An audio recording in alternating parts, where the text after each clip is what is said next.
Bonjour, je m'appelle Marie-Lou Borgia. Aujourd'hui, je passe en entrevue avec Marius Saint-Pierre. Bonjour, Marius. Bonjour Marie-Lise. Vous avez quel âge? J'ai 83 ans, je suis Vous êtes originaire d'où? originaire de Rivière-du-Loup. En fait, je suis né à Kamouraska, mais la région. Vous habitez où actuellement? À Saint-Raymond, près du lac Sept-Îles. Bon. Pourquoi vous avez décidé de venir vous installer à Saint-Raymond? Parce que j'avais de la parenté à Saint-Raymond. Alors, quand j'ai pris ma retraite, je voulais retourner à Rivière-du-Loup, mais mes enfants m'ont dit c'est trop loin, parce qu'ils demeurent tous à Montréal. Donc, j'ai décidé d'opter pour Saint-Raymond. C'est juste à mi-chemin entre les deux. Alors, je peux les voir plus souvent comme ça. Est-ce que les gens de Saint-Raymond vous considèrent maintenant comme un Raymondois ou vous seriez toujours de l'extérieur? Je suis un Raymondois maintenant, après 20 ans, après avoir été impliqué dans toutes sortes de choses à Saint-Raymond. Alors, je me considère comme un Raymondois, puis je pense que c'est réciproque. Si vous pouviez nous résumer votre parcours de vie en quelques phrases, vous direz quoi? Mon parcours de vie, je suis allé aux techniques. J'ai travaillé dans l'industrie des pâtes et papiers à Rivière-du-Loup pour 28 ans. Ensuite de ça, j'ai travaillé dans le panneau particule pour une entreprise allemande dont les usines étaient situées à Sébec, en Gaspésie, Val-d'Or et ainsi que New Liskeard, en Ontario, puis 2 usines aux États-Unis. Donc, j'ai passé 18 ans avec cette entreprise-là pour prendre ma retraite après ça, après plusieurs années. Avez-vous des frères ou des sœurs? Combien? J'ai le plaisir d'avoir 7 sœurs. Oh. J'ai pas de frères, malheureusement. Avez-vous des enfants? Oui, nous avons 2 garçons et une fille. Êtes-vous marié? Absolument. Depuis 57 ans. Soit que c'est moi qui n'ai pas écœurable ou elle, en tout cas, une chose ou l'autre. C'est quoi le métier que vous avez pratiqué le plus longtemps dans votre vie? Administration. Administration, mais disons que j'ai travaillé en électricité au tout début. La construction pour peut-être quelques années, mais après ça, j'ai toujours travaillé en administration. Qu'est-ce que vous avez le plus aimé dans votre travail? Les relations humaines avec les contacts avec les employés. En fait, la dernière entreprise pour qui j'ai travaillé, on avait 800 employés, donc beaucoup d'interrelations avec les gens. Donc, c'est ça que j'ai aimé le plus faire. Motiver les gens, puis les faire produire pour qu'on puisse tous ensemble avoir une paye. C'est quoi votre plus beau souvenir d'enfance? Les souvenirs d'enfants, ça va faire longtemps, ça fait... disons que le bricolage, étant donné qu'on demeurait en région, il n'y avait pas beaucoup de services comme qu'aujourd'hui, vous autres, vous pouvez avoir. Il y a beaucoup d'activités, vous avez plein de choses à faire, mais dans les petites localités, dans le temps, dans les années 50, il n'y avait pas grand-chose à faire. Donc, ce qu'on faisait, on se fabriquait des jeux, puis on s'amusait avec ça. C'était la façon de faire. C'est pas rien de compliqué, mais on avait du fun pareil. C'est quoi l'odeur qui vous rappelle le plus votre enfance? Disons que quand tu sors le matin, après une pluie, tu es en forêt, la senteur senteur de la nature, c'est ça qui me...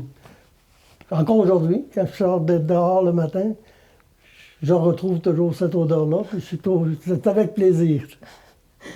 Dans votre temps, c'était quoi les loisirs pour les jeunes garçons?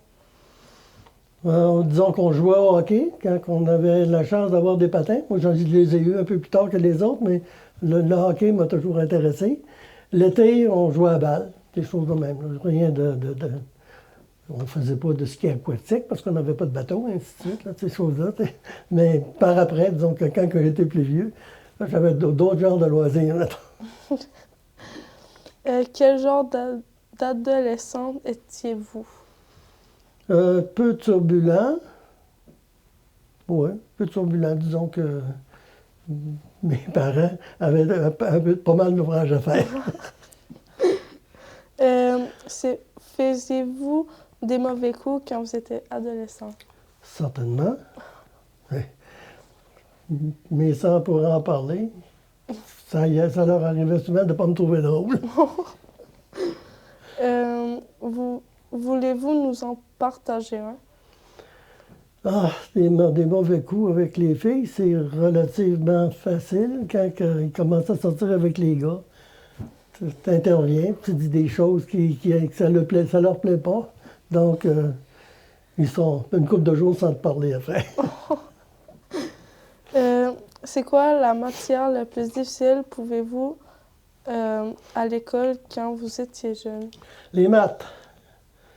Les maths, pour moi, c'était... Par après, j'ai travaillé en administration, une chance que j'avais des comptables. Sinon, est-ce que c'était facile pour vous, l'école? Disons que certaines matières, oui. Mais ce que j'ai beaucoup aimé, c'est tout ce qui se rapporte à la technique, les technologies. Les technologies, l'électricité, la mécanique, toutes ces choses-là, j'étais passionné par ça. Plus tard, vous avez étudié en quoi? J'ai étudié en électricité, instrumentation. Bien sûr, si tu veux savoir mon parcours d'études, par après, quand j'ai commencé à travailler, pour venir en administration, il fallait parfaire nos connaissances, les veut pas. Alors, je suis allé des stages à Boston. J'ai fait des stages aussi en Ontario, j'ai fait des stages à Québec, j'ai fait des stages à Toronto pour justement parfaire mes connaissances en administration des affaires. C'est quoi les meilleures qualités pour devenir un dirigeant d'entreprise comme vous? Être empathique, être capable de respecter les gens et leurs idées. Puis, en bout de ligne, ne jamais imposer tes vues. Simplement écouter, puis réorganiser pour que les gens puissent s'entendre correctement. Vous avez fait quoi comme réalisation? Ah, j'ai fait... donc, au point de vue professionnel, j'ai participé à la construction de 2 grandes usines. J'ai été très impliqué dans l'innovation des produits qu'on fabriquait. J'étais toujours à la recherche de trouver une nouvelle idée, une nouvelle façon de faire pour sauver des coûts, pour que ça aille mieux pour les employés, qu'on ait des meilleures conditions de travail. Je dirais mes meilleures réalisations, c'est avec les ressources humaines. Alors, d'amener les gens à se dépasser, puis à donner ce qu'il y avait de mieux pour l'entreprise, pour eux-mêmes. En fait, là, dans toute ma carrière, c'est ce que j'ai aimé le plus faire. Faire travailler les gens, m'occuper à ce qu'ils soient capables de livrer les objectifs. C'est bien beau avoir dépensé 40 millions pour des nouvelles technologies, mais si tu n'as pas investi d'argent dans les gens qui vont l'opérer, ces machines-là, tu t'en vas nulle part. Alors ça, c'était un souci premier. On investissait dans une usine. Première question, qui va faire marcher ça? Êtes-vous certain qu'elle a toutes les compétences pour faire ça? S'il ne les a pas ou qu'elle ne les a pas, donc le programme de formation, il commence quand? Puis ça inclut quoi? Parce que quand la machine va être installée, tu n'as pas le choix, là. Il faut que ça marche. Vous avez fait du bénévolat dans votre vie. Vous avez fait quoi comme bénévolat? Bénévolat, j'ai aidé beaucoup de gens. Par contre, le dernier bénévolat plus intense, c'est avec les Lions. Alors, je suis un Lion engagé depuis 1984. Alors, j'ai fait du lionisme à Rivière-du-Loup. J'ai fait du lionisme aux États-Unis parce que j'ai opéré des usines aux États-Unis. Puis j'ai fait du lionisme aussi à Montréal. Donc, ici, mais le plus longtemps, dans le Lyonnais, ça fait 20 ans que je suis ici, ça fait 20 ans que je suis Lyon, à Saint-Raymond. Alors, j'ai travaillé avec mes collègues Lyon, on a fait partir le théâtre, on a fait des soupers bénéfices, on a organisé toutes ce qu'on appelle l'entraide ici à Saint-Raymond. Alors, j'ai été pas mal impliqué là-dedans. J'ai aussi été fait du bénévolat au Lac-Sept-Îles. On a une association, l'association des propriétaires, donc il faut avoir un comité d'environnement, faut avoir... Alors j'ai été beaucoup impliqué dans le milieu, mon milieu de vie, ici à Saint-Raymond. Alors c'est une... non, je pense que c'est là que je me suis amusé le plus, on pourrait dire. Le Club Lyon venait juste d'arrêter ses activités. Pourquoi? C'est très malheureux que des choses de même puissent se produire parce que le lyonisme dans le monde, c'est un organisme humanitaire qui fait beaucoup de bien à la grandeur du monde. Par contre, dans les localités comme nous autres ici, à Saint-Raymond, il faut avoir de la relève. Alors, c'est très difficile d'avoir de la relève on est toute une gang de vieux maintenant là, dans le club. Moi, j'ai 83 ans, puis mes collègues sont tous relativement vieux. Il y en a qui sont plus jeunes que moi, mais quand même, il reste que c'est difficile d'avoir de la relève. C'est difficile d'attirer des gens pour venir contribuer au projet qu'on met en route, et ainsi de suite. Alors, c'est pour ça maintenant malheureusement, on doit fermer le club. Puis ça va toucher beaucoup de gens.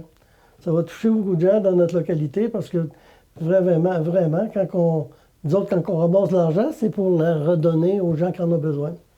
Alors, il y a des gens qui avaient l'habitude d'avoir des choses, des dons du Club Lyon, qui n'en auront plus, malheureusement, parce que le club ne fonctionnera plus à compter du mois de juin cette année. Ça vous a fait quoi?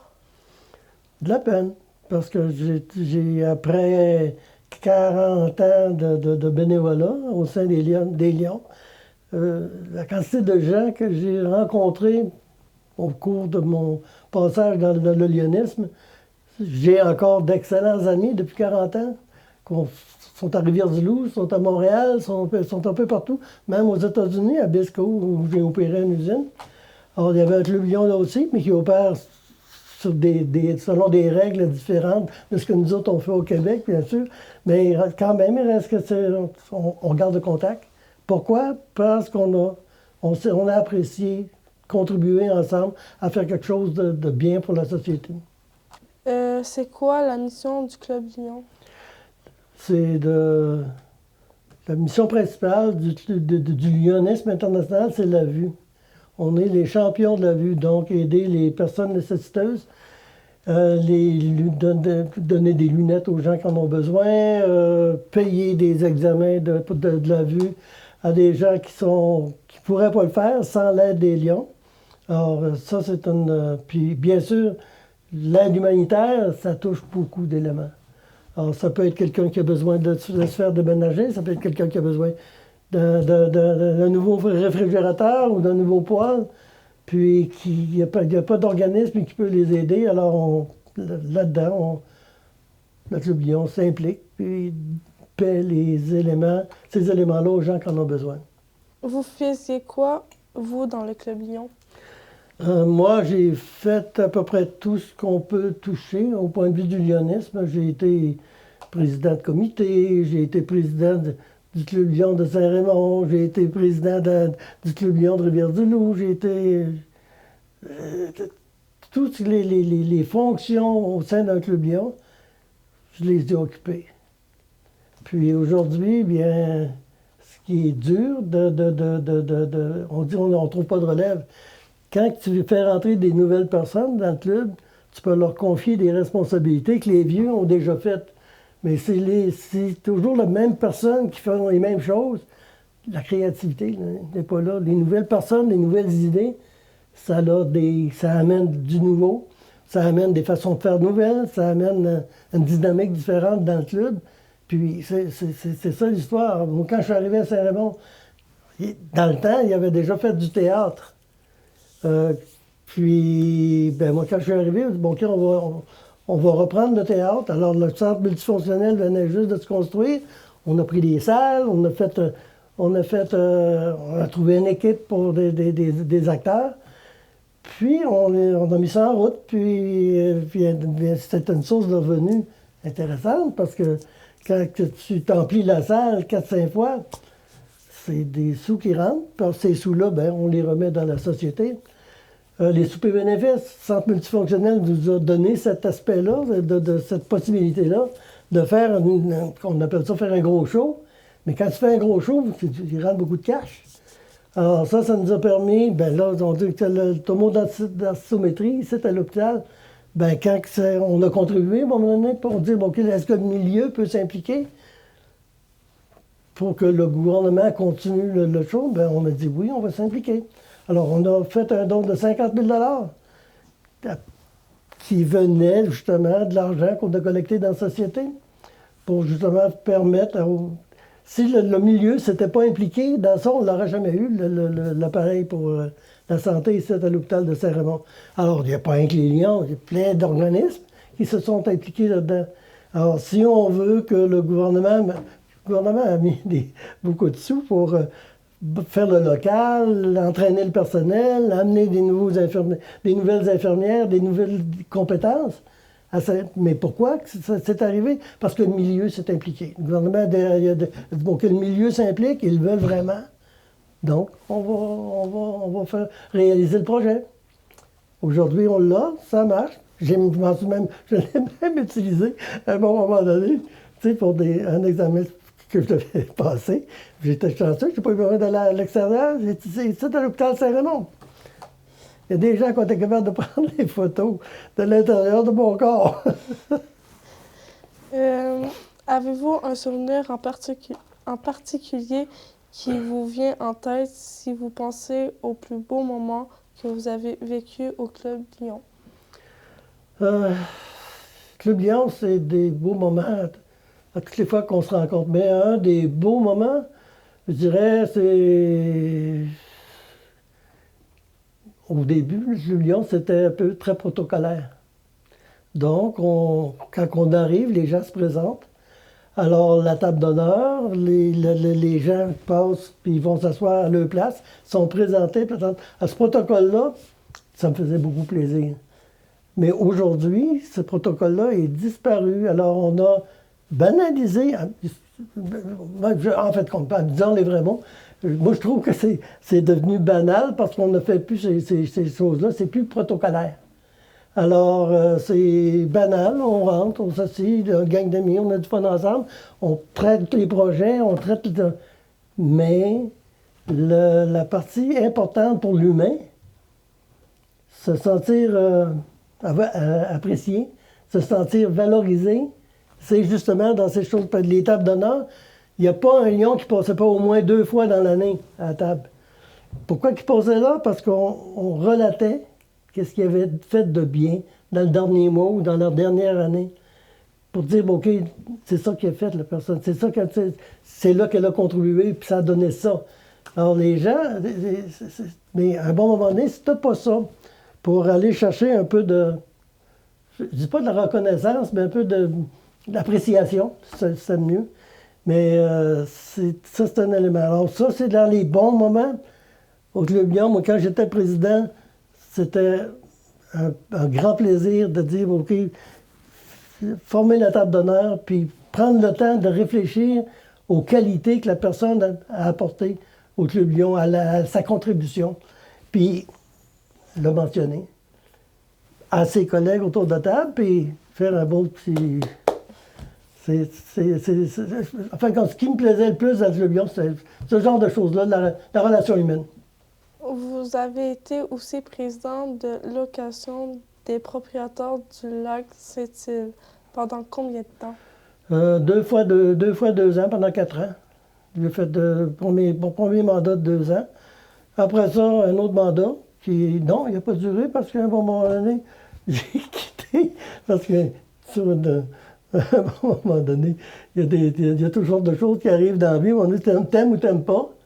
Puis au lieu de faire du chichi, Ben, tu dis, bon, OK, si vous avez besoin de moi, je vais être chez moi, appelez-moi. Mais je ne contribue plus au conseil d'administration. C'est pas péjoratif, c'est des gens qui sont sur le conseil d'administration, c'est des gens de qualité qui donnent le temps bénévolement. Tu sais, le temps dans la vie, là, il n'y a rien de plus important. Tu sais, au lieu d'être chez eux le soir, ils viennent des réunions qui durent 2 heures, ils arrivent là, puis ils s'assient là, puis ils traitent des problèmes, puis ça, il faut avoir de la reconnaissance pour ça. Alors moi, je le dis, tous ceux qui ont le courage puis la générosité de faire ça, je leur dis bravo. Parce que la société ne pourrait pas fonctionner bien sans les bénévoles. Malheureusement, si tu regardes dans les statistiques du Québec, va sur Internet, tu vas trouver ça. Dans les 10 dernières années, on a perdu 200 000 bénévoles au Québec, dans la province au complet. Les bénévoles qui travaillaient dans les hôpitaux, qui travaillaient avec les jeunes, qui travaillaient dans le hockey mineur, qui travaillaient... C'est des heures et des heures d'ouvrage. Mais toutes ces choses-là, aujourd'hui, c'est le gouvernement qui est obligé de les reprendre. Alors là, maintenant, ces travaux-là qui sont faits, qui étaient faits par des bénévoles, aujourd'hui, c'est fait par des gens qui sont rémunérés. Alors, c'est la valeur d'un bénévole, là, ça se paye pas. C'était quoi votre rôle? Comme président? Ah, ben, président d'une association de propriétaires, puis tu as un lac à protéger, ben, le rôle, là, on a une station-service pour vendre de l'essence. Alors, il y a des assurances, il y a des faux. C'est tous les aspects de la gestion d'une entreprise sont dans un organisme comme une association de propriétaires. C'est comme le conseil de ville. Tu sais, les conseillers ne sont pas payés une tonne d'argent pour être là, mais ils donnent du temps. Puis, dans une association comme le Lac Sept-Îles, ben là, tu as l'environnement, tu as les activités sociales, tu as les relations avec le gouvernement, tu as tes états financiers, aller se jouer du violon auprès du maire pour avoir une petite subvention à chaque année pour payer, aider avec les immobilisations. C'est des choses qu'un président doit faire. Puis aussi, les autres organismes, ben, on a eu des subventions de la Caisse populaire des jardins. Alors, il faut présenter des projets, il faut faire des dessins, il faut faire des listes, il faut faire des choses, il faut présenter. Puis là, à ce moment-là, si c'est accepté, bien là, pour ça, réaliser. C'est bien beau, dis, bon, je vais t'accorder 10 000 $ pour faire tel projet. Quand tu as fini le projet, c'est bien mieux de livrer si tu vas avoir ton 10 000. C'est ça que ça fait un président. Il y a déjà eu un vote pour savoir si on mettait des anguilles dans le lac Sept-Îles. Je peux vous demander si vous avez voté oui ou non. Les anguilles dans le lac Sept-Îles, il y en a déjà eu des anguilles dans le lac Sept-Îles. C'est pas nouveau. Maintenant, avec les barrages, là, ils ont arrêté de monter. On a installé un barrage pour garder le niveau du lac. Maintenant, là, on dit que les anguilles peuvent monter dans la rivière. Pourquoi ils n'iraient pas dans le lac? Pourquoi ils n'iraient pas plus l'eau dans le lac aux chiens et tous les autres affluents autour du lac? Alors, moi, je n'avais rien contre. Mais plusieurs de mes concitoyens n'auraient pas, peut-être certainement pas aimé voir un beau grand serpent, un grenade même sur le bord de l'Eubert, parce que c'est un poisson de fond qui se traîne dans le fond. Non, mais moi, je n'ai pas voté pour. C'est ça que tu voulais savoir. Depuis que vous habitez à Saint-Raymond, la ville s'est modifiée beaucoup. De quelle façon, selon vous? La ville, avec sous le maire Dion, je pense qu'ils ont fait un gros bout de chemin. Ils ont doté la ville d'infrastructures. M. Dion, Roland, avant, premier, le centre multifonctionnel, Roland Dion. Ça, c'est un outil qui était nécessaire pour une ville comme la nôtre. Après ça, le nouveau maire, M. Dion, lui, il a fait toutes sortes de choses. Regarde au niveau des infrastructures. On a une station de pompiers maintenant digne de ce nom, bien équipée. Je pense que c'est des éléments. Puis la ville s'est dotée de tennis. Il s'est doté d'équipements, d'infrastructures pour que les jeunes puissent s'amuser. Ça, c'est des éléments d'une ville moderne. Là, il y a encore des choses sur la table.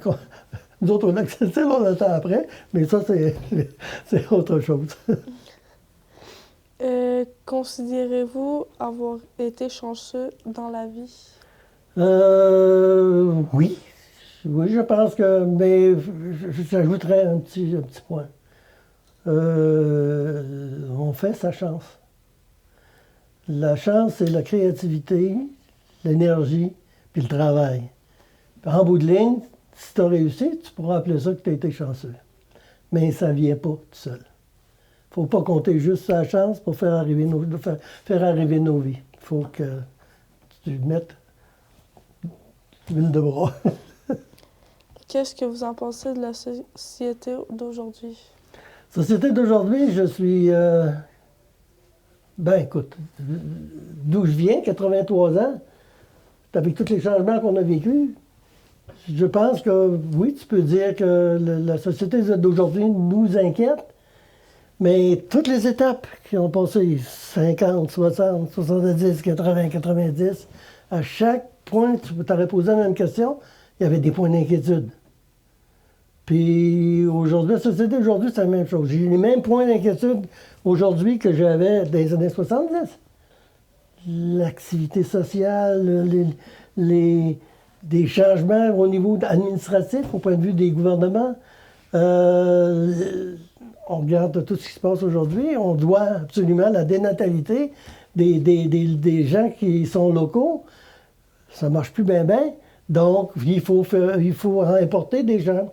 Alors, rentrer des nouvelles personnes dans un pays, dans une province, il faut travailler pour les intégrer.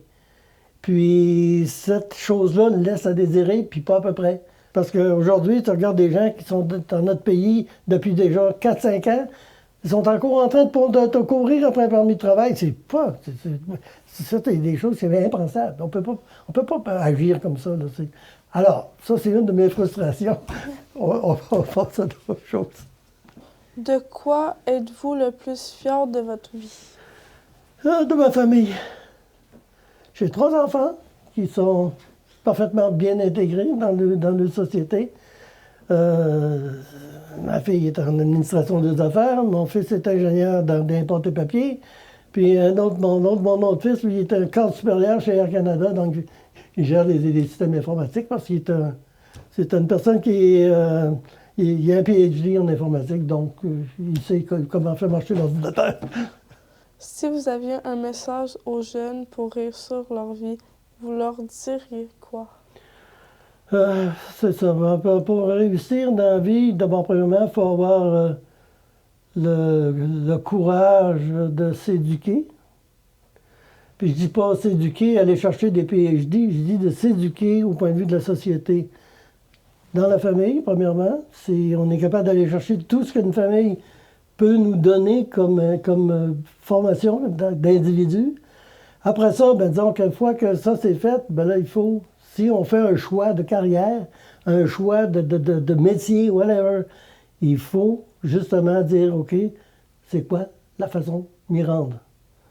Tu veux devenir ingénieur? Bon, OK, c'est quoi qu'il faut faire? Lister les éléments, puis les dates, mettre des dates. Comme moi, j'ai pas eu de longues études, mais j'avais un objectif. Chacune des étapes, je les ai passées à plus ou moins 5 ans. Bon, j'ai 5 ans pour faire ça, tac, tac, tac. J'ai commencé comme électricien, je suis devenu surintendant, je suis devenu directeur d'usine, je suis devenu vice-président. Il y avait des étapes. Puis les étapes étaient toujours pensées d'avance. Si tu ne planifies pas, tu ne t'organises pas, tu vas arriver nulle part. C'est ce que je pourrais donner aux gens, avoir de l'empathie, être généreux, être toutes les qualités qu'un humain doit avoir. C'est nécessaire, c'est indispensable. Cependant, ce qu'il faut faire, c'est qu'il faut s'organiser. Puis consulter les gens. Je veux arriver là. Moi, il y a des gens qui m'ont aidé. J'avais 19 ans. Bon, je veux devenir... Bon, OK, il y a quelqu'un qui m'a donné des conseils. Tu vas arriver là, mon homme, arrête de broyer, là, puis roule tes manches, puis va-t'en travailler. Tu vois, le point, c'est tout est basé là-dessus. L'énergie que tu peux mettre pour arriver dans ta carrière, ben c'est toi qui vas décider comment. Merci beaucoup pour l'entrevue. Ça m'a fait plaisir.